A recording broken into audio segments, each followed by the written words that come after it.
There's a class of professional pastors who decided that to attract an audience, they must embrace political weakness and cultural impotence. They treat silence on the pressing issues of the day as a virtue. I'm Michael Quinn Sullivan with a reflection on life and liberty.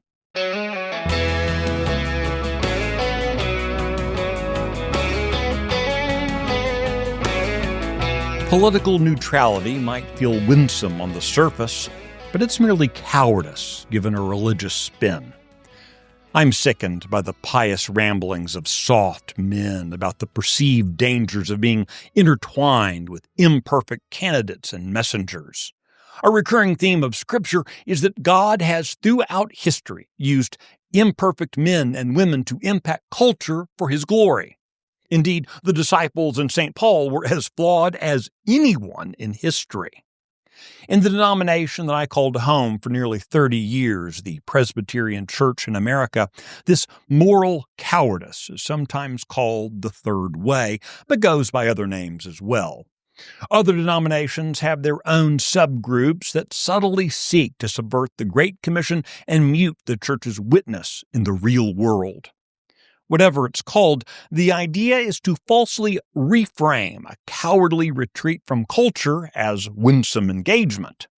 It is, in fact, an abdication of the Church's obligation to provide moral clarity in a fallen world. Sadly, this path is too often taken in order to meet the crass desires for cash, attendance, worldly applause, or all three. In this effort, straw men are created as pastors malign political conservatives as either seeking a king or being uncharitable in political discourse. Note the direction. The straw man is always a conservative. Always.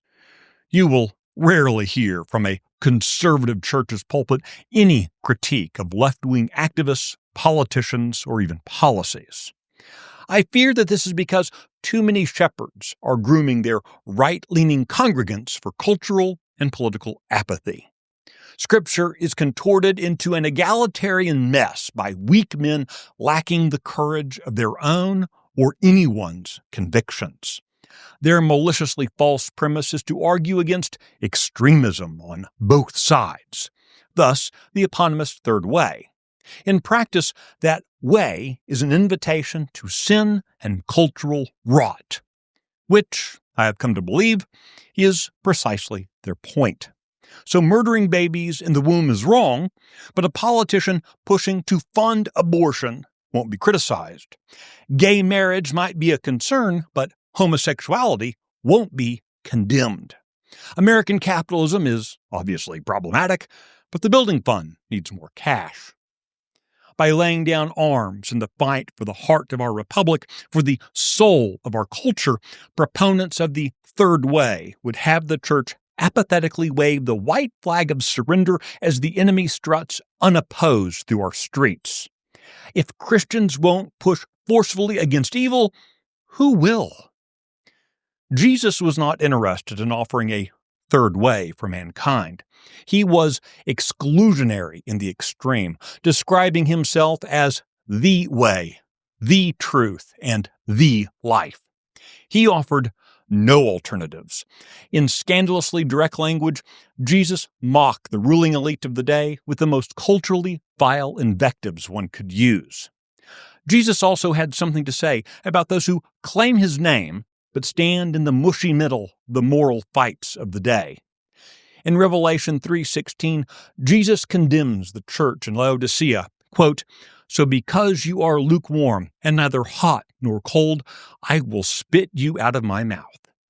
The Laodiceans were materially wealthy, but a studied apathy had left their church spiritually impotent.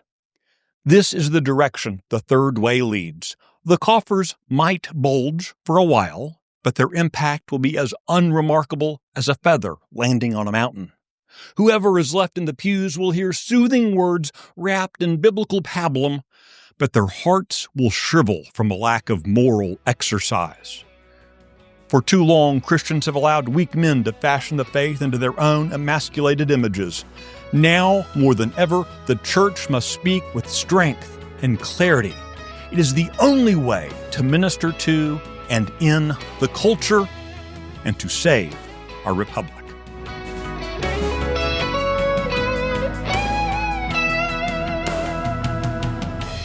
The Reflections podcast is presented by Texas Scorecard. If you like today's message, be sure to rate it, leave a review, and encourage your friends to listen. Today's edition was produced by Nick Shepard. I'm Michael Quinn Sullivan. Thanks for listening.